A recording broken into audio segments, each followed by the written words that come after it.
सारे संतों को, बच्चों को, वहां जितने भगत होते थे गोस्वामी जी सबको चंदन लगाते थे। और गोस्वामी जी रीझ गए, भगवान इतने रीझे कि आज भगवान प्रकट हो और साधारण रूप बनाकर और गोस्वामी जी से चंदन लगवाने आ गए। जब आप सच्ची श्रद्धा, आज गोस्वामी जी चंदन लगा रहे हैं और गोस्वामी जी ने राम को चंदन लगा दिया, राम जी आगे बढ़ गए। लक्ष्मण को चंदन लगाया, लक्ष्मण जी आगे बढ़ गए। हनुमान जी बोले भैया पहचानो यही राम लक्ष्मण है, पर तुलसीदास जी तो मस्त थे। तब गोस्वामी जी ने, जरा सुनिएगा कि चित्रकूट के घाट में भई संतन की भीड़, तुलसीदास चंदन घिसे। अब जैसे ही हनुमान जी ने दोहा गाया, तुलसीदास जी के आंख खुल गई और राम लक्ष्मण के चरणों में गिर पड़े, प्रभु मुझे कृतार्थ कर दिया आपने दर्शन देकर। तब सीताराम प्रकट हो गए, राम जी प्रकट हो गए, सीता जी प्रकट, श्री लक्ष्मण जी अपने निज रूप में प्रकट होकर साक्षात गोस्वामी जी को श्री राम लक्ष्मण सीता माने गोस्वामी जी को प्रत्यक्ष दर्शन दिया। उसके बाद गोस्वामी जी ने ये सुंदर से श्री रामचरितमानस की पावन रचना हम सभी के लिए कर डाली। हाँ, सुंदर सी कथा गोस्वामी जी कहाँ से शुरू करते हैं श्री राम कथा को, आइए गाते हैं। गोस्वामी जी महाराज को प्रेरणा श्री हनुमान जी ने दी। कहते हैं कि हनुमान जी कहते गए, गोस्वामी जी लिखते गए। कहा ये भी जाता है रचि महेश निज मानस रखा। सबसे बड़े वक्ता श्री भगवान शिव हैं। भगवान शिव ने रामचरितमानस को लिखकर अपने हृदय में नामर्थ संघानाम। देखिए गोस्वामी जी यहाँ से रामचरितमानस प्रारंभ करते हैं। अच्छा, बाकी लोगों ने रामायण लिखी है, वाल्मीकि रामायण, भुषुंडी रामायण, आनंद रामायण, मैथिली रामायण। ये रामायण है, सबने रामायण लिखी है, रामायण। और गोस्वामी जी ने रामायण नहीं, रामचरित मानस। तो रामायण का अर्थ होता है रामायण। हाँ, बोले जो राम का घर है, राम के आयन है, रामायण। जो राम का आयन है, जो राम का घर है, वह रामायण है। रामायण अर्थात राम का घर, राम का निज निवास। पर गोस्वामी जी रामायण नहीं, रामचरित मानस लिख रहे हैं। मानस मतलब होता है सरोवर। मानस, हाँ, हम लोग देखते हैं ना, लोग जाते हैं मान सरोवर। मानस मीन्स सरोवर। रामायण में वह प्रवेश करे जो शुद्ध बुद्ध हो चुका है, बुद्ध विश्राम सकल जन रंजनी। जो ज्ञानी है, जो बिल्कुल प्रखर है, वो तो रामायण में प्रवेश करे। जो अच्छा, मंदिर जाने के पहले एक शर्त होती है, मंदिर जाने के पहले शर्त यह है कि आप नहा कर ही, स्नान कर ही मंदिर जाएं। तो जो स्नान कर चुके हैं वो रामायण में प्रवेश करें, और जो स्नान करना चाह रहे हैं वो रामचरितमानस में प्रवेश करें। तो रामचरितमानस तो सरोवर है, और ये भक्ति का सरोवर है, प्रेम का सरोवर है। और जो इस प्रेम के सरोवर में डुबकी लगा लेता है उसके पाप संताप सदा सदा के लिए मिट जाते हैं, जन्म जन्म के पाप। और बुद्ध विश्राम सकल जन रंजनी। बुद्ध विश्राम अर्थात ज्ञानी जनों को भी अपार शांति का अनुभव कराने वाला पावन यह ग्रंथ है श्री रामचरितमानस, जिसमें संपूर्ण मर्यादा का पालन श्री गोस्वामी जी ने किया है। अब वो ग्रंथ शुरू कहाँ से कर रहे हैं? बोले वर्णानामर्थ संघानाम रसानाम छंदसामपि मंगलानाम च कर्तारो वंदे वाणी विनायक प्रभु। अक्षरों के अर्थ समूहों, रसों, छंदों और मंगलों की सुंदर सी सरस्वती माँ और गणेश भगवान को श्री गोस्वामी जी सबसे प्रथम प्रणाम करते हैं। और उस गोस्वामी जी का प्रथम शब्द क्या है? वर्णानामर्थ। वर्ण वा मतलब ब्रह्म सूचक, जिसके भीतर जो होता है ना उसके वाणी से वही निकलता है। ये आप देख लें, क्या होता है कि यदि आपके अंदर गालियां भरी हैं, निंदा भरी है, चुगली भरी है, किसी के प्रति घृणा द्वेष भरा है, तो आप जब भी बात करेंगे ना तो आपके मुंह से वही बातें निकलेंगी। और आपके भीतर यदि ज्ञान, संस्कार, सत्संग भरा हुआ है, ईश्वर का साक्षात्कार यदि आपने किया है, तो फिर ब्रह्म सूचक शब्द ही निकलेंगे। भाई प्याज खाओगे तो डकार तो प्याज की ही आएगी ना, जो खाएगा वही तो डकारेगा। अर्थात ईश्वर को जिसने जिस प्रकार से जाना है, माना है, उस प्रकार से वह बातें कर सकता है। तो गोस्वामी जी वाह से शुरू करते हैं, वाह शब्द ब्रह्म सूचक। और पहला प्रणाम किसको? माँ सरस्वती को, क्योंकि वाणी को वही शुद्ध करती हैं, बुद्धि को वही निर्मल करती हैं। और दूसरा प्रणाम श्री गणेश जी को। गणेश जी को प्रणाम क्यों किया? क्योंकि गणेश जी हम कोई भी शुभ काम करते हैं ना, चाहे शादी विवाह हो, चाहे सत्यनारायण भगवान की कथा हो, कोई भी शुभ कार्य, चाहे गृह प्रवेश हो, गृह निर्माण हो, आप कुछ भी करो, सबसे पहले किसको प्रणाम किया जाता है? श्री गणेश जी को, क्योंकि ये विघ्न नाशक हैं, विघ्न विनाशक हैं। कोई भी विघ्न नहीं आएगा यद भगवान गणेश जी का आवाहन कर लिया गया है। अच्छा, गणेश जी से क्यों एक्सपायर है श्री गोस्वामी जी, और क्यों गणेश जी की प्रथम पूजा होती है? कारण है, गणेश जी ना चूहे पर बैठे हैं। गणेश जी के चूहे पर बैठने का कारण क्या है? गणेश जी का पेट भी बड़ा है, सवारी भी चूहे की है। तात्पर्य यह है कि आपका भी थोड़ा बहुत पेट बड़ा ही होना चाहिए। बड़े का अर्थात ये नहीं कि तौंदुमल हो जाए। पेट बड़े का अर्थ यह है कि आपका पेट इतना बड़ा हो कि आप कुछ बातें पचा सकें। हाँ, कही हुई बातों को बिना किसी से कहे उन्हें आप पचा सकें, इतना पेट होना चाहिए आपका, पच सके कोई बात आपके भीतर।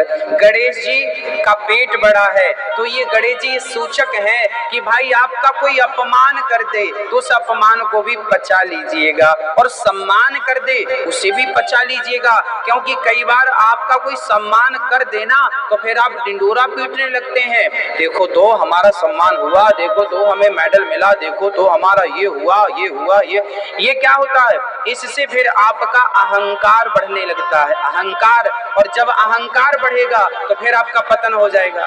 तो पतन से बचना है तो आप अपनी स्तुति और आलोचनाओं से बचिए। हाँ, इसलिए पेट बड़ा है श्री गणेश जी का, क्योंकि वो स्तुति को भी पचा लेते हैं और आलोचनाओं को भी पचा लेते हैं। और गणेश जी चूहे पे बैठते हैं, चूहे को पांव के नीचे दबा रखा है गणेश जी ने। चूहे को पांव के नीचे दबाने का क्या अर्थ है? बोले गणेश जी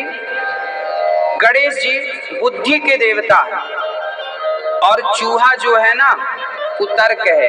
आप देखते होंगे चूहा आपके घरों में यदि आ जाए ना तो आपके नए नए कपड़े भी कुतर देता है, कुतर देता। हाँ, चूहा हमेशा कुतरता रहता, कुतर कुतर कुतर करता रहता है। चूहा कुतरता है तो चूहा कुतर्क का प्रतीक है। कई बार आपने भी देखा होगा, जैसे कथा होती है ना तो कई लोग कुतर्क करते हैं, ये भगवान क्या होते हैं, हम तो नहीं मानते भगवान को, ये कुतर्क है। तो गणेश जी ने कुतर्क को अपने पांव के नीचे दबा रखा है। और याद रखिएगा, ईश्वर पर यदि कोई संदेह करता है, संशयात्मा विनश्यति, ईश्वर पर, परमात्मा पर, राम पर, कृष्ण पर कोई संदेह करता है, कुतर्क करता है, तो गोस्वामी जी कहते हैं यदि आपकी बुद्धि कुतर्क करती है तो आप अपनी बुद्धि को, अपने मन रूपी कुतर्क को, बुद्धि रूपी कुतर्क को अपने पांव के नीचे दबाओ और वो आप पर हावी ना हो सके, अर्थात श्रद्धा हावी हो, विश्वास हावी हो, पर कुतर्क हावी ना हो, नहीं तो संशयात्मा विनश्यति। गणेश जी ने चूहे को पांव के नीचे दबा रखा है, अर्थात बुद्धि कैसी हो, तर्क रहित बुद्धि हो, कुतर्क रहित बुद्धि हो। यदि आपको कुछ समझ में नहीं आता तो तर्क तो करिए, बट तुरंत कुतर्क मत करिए। तर्क करने का अधिकार है। आपको कोई बात समझ में ना आए, आप पूछ सकते हैं कि गुरुजी ये क्या बात है, ये ऐसे क्यों, ये तो जानिए, पर ईश्वर पर संदेह ना करिए। अभी मैं संशय संदेह की एक चर्चा थोड़ी आगे सुनाऊंगा, जरा सुनिएगा। श्री राम जी के पावन चरणों में, सीता माँ के चरणों में गोस्वामी जी प्रणाम करते हैं और पुनः गाते हैं कि ये जो रामचरितमानस है, ये नाना पुराण निगम, ये नाना पुराण, ये 18 पुराण, 4 वेद, सबका शास्त्रों का सार स्वांतः सुखाय तुलसी रघुनाथ गाथा। अपने आनंद स्वांतः निह, स्वयं के आनंद के लिए गोस्वामी जी ये ग्रंथ गा रहे हैं, वेदों का, पुराणों का सार इसमें भर रहे हैं। और गोस्वामी जी कितनी बढ़िया बात लिख रहे हैं, जरा सुनिएगा कि मूकम करो, ये गोस्वामी, ये गीता का श्लोक है, इसी को हिंदी अनुवाद गोस्वामी जी ने किया है। मूकम करोति वाचालम पंगुम लंघयते गिरिम यत्कृपा तमहं वन्दे परमानंदम माधवम। अब गोस्वामी जी ने अपने शब्दों में गाया, मूक होहि बाचाल पंगु चढ़हि गिरिवर गहना, जासु कृपा सुदयाल द्रवहु सकल कलिमल दहन। भगवान जब कृपा करते हैं ना मेरी माँ, तो मूकम करोति वाचालम, जब ईश्वर कृपा करते हैं तो गूंगा भी बोलने लगता है। मूक होहि वाचाल और पंगु चढ़हि गिरिवर गहना, जब ईश्वर कृपा करते हैं तो लंगड़ा भी पहाड़ लांघ जाता है। अर्थात कभी ये ना कहो कि हम ये नहीं कर सकते, नाना भगवान की शरण चले जाओ, मेरे राम चाहेंगे तो लंगड़ा भी पहाड़ लांघ जाएगा, आपको चिंता करने की बात नहीं है। राम जो करना चाहते हैं सब कर सकते हैं, वो अपने भक्त पर हाथ रख दें, कृपा की दृष्टि डाल दें तो लंगड़ा भी पहाड़ लांघ जाए और गूंगा पंचम सुर से गाने लग जाए, गूंगा व्यक्ति भी गाने लग जाए। किसकी कृपा से? बोले परमात्मा मेरे राम की कृपा से। राम की कृपा ऐसी है कि मूकम करोति वाचालम पंगुम लंघयते गिरिम यत्कृपा तमहं वन्दे परमानंदम माधवम। अब गोस्वामी जी ऐसे भगवान को प्रणाम कर रहे हैं जो गूंगा को भी पंचम सुर पे बुलाते हैं और लंगड़े से भी पहाड़ लंघवा देते हैं। अर्थात जो भगवान की शरण में है ना, वो कभी असहाय नहीं हो सकता, वो भगवान के सहायक है और उसका कल्याण परमात्मा करते हैं। अब गोस्वामी जी गुरु महाराज को प्रणाम करते हैं, गुरुजनों को प्रणाम करते हैं। अच्छा, गुरुजनों के चरणों में श्रद्धा बनाए रखिएगा। क्या गाते हैं गोस्वामी जी? गुरु जी की वंदना किस प्रकार गा रहे हैं, जरा सुनिएगा। बंदाओ गुरु पद पदों में परागा, सुरुचि सुवास सरस अनुरागा। बंदाओ गुरु पद पदों में परागा, सुरुचि सुवास सरस अनुरागा।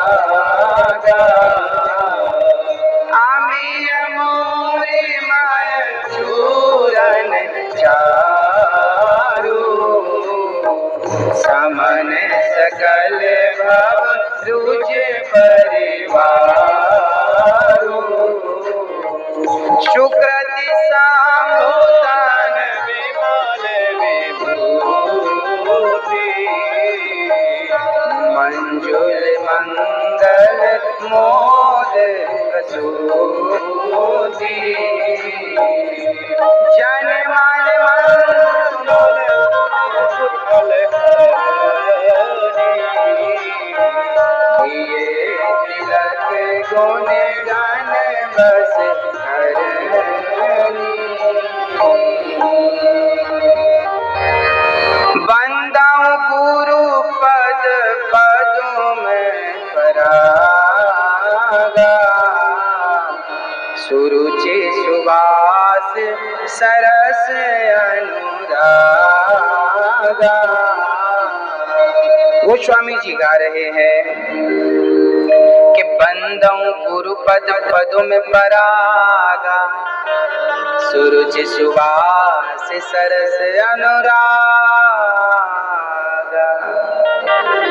गोस्वामी जी कह रहे हैं बंदऊं गुरु पद, गुरु जी के चरणों की जो रज है, धूल है, गोस्वामी जी कह रहे हैं पहले मैं उस धूल की वंदना करूं, पहले मैं उस धूल को प्रणाम कर लूं, जिस धूल पर, जिस रज पर मेरी गुरु जी खड़े हैं, उस धूल की वंदना कर रहे हैं गोस्वामी जी। उसके बाद चरणों की वंदना कर रहे हैं गोस्वामी जी। कहते हैं श्रद्धावान लभते ज्ञानम, यदि आपकी श्रद्धा गुरु पर है तो आप कई गुना गुरु के आशीर्वाद से आप कई गुना तरक्की कर जाएंगे। हाँ, कहते हैं जिन पर गुरु की कृपा होती है ना, दशरथ जी का भी दुख दूर तब हुआ जब वशिष्ठ जी की कृपा हुई, क्योंकि उनकी संतान नहीं थी। तब गुरु जी के पास गए और गुरु गृह गए तुरंत महिपाला, गुरु जी से कहा गुरुदेव मेरा तो संतान नहीं है और चौंचपन बुढ़ापा आ गया। तब गुरुदेव ने कहा धरा हूँ धीर हुई है सुत चारी, चार बेटा होंगे चिंता ना करना। किसकी कृपा? बोले गुरु जी ने यज्ञ कराया, यज्ञ भगवान की कृपा से आज दशरथ जी के यहाँ लाला हुए, राम लक्ष्मण भरत शत्रुघ्न। तो दशरथ जी के जीवन में भी यदि दुख समाप्त हुआ तो गुरु कृपा से समाप्त हुआ।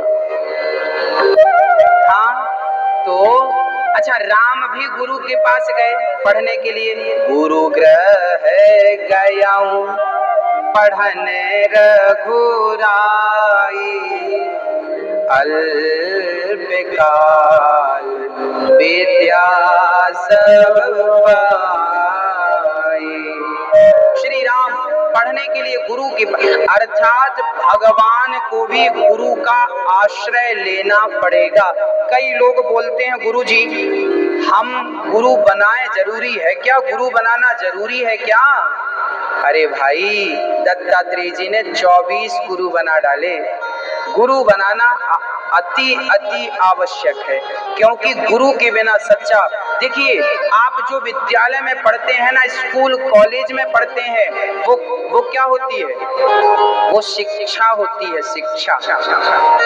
शिक्षा तो आपको मिल गई, परंतु गुरु क्या देते हैं? बोले गुरु शिक्षा नहीं देते, गुरु तो दीक्षा देते हैं, दीक्षा। तो शिक्षा क्या है और दीक्षा क्या है, ये मैं आपको बता दूं। देखिए, जमीन से डीजल और पेट्रोल निकलता है, पर जैसा निकलता है वैसा का वैसा तो गाड़ी पे नहीं डाला जाता। निकल तो आया जमीन से डीजल पेट्रोल, परंतु उसे प्लांट लगाकर फिल्टर करना पड़ेगा। ऐसे ही आपने जो विद्यालय में शिक्षा पाई वो तो जमीन से निकला डीजल की तरह।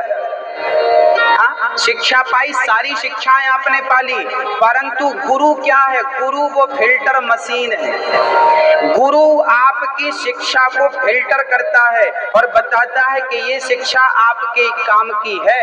क्योंकि जब डीजल पेट्रोल फिल्टर होता है ना, तो खास चीज तो निकल जाती है और जो बचा हुआ मटेरियल है वो वेस्ट हो जाता है, फेंक दिया जाता है, उसका दूसरा ही उपयोग होता होगा, पर डीजल पेट्रोल बिल्कुल स्वच्छ हो जाता है। ऐसे ही जब जैसे हंस दूध दूध पीकर और पानी पानी को छोड़ देता है, ऐसे गुरु का ज्ञान यदि लोगे तो आप गुरु की शरण में जाओगे तो गुरु सार सार तो आपको दे देगा और कह देगा कि इस शिक्षा से तो आपका उद्धार हो जाएगा, इस दीक्षा से आपका कल्याण हो जाएगा।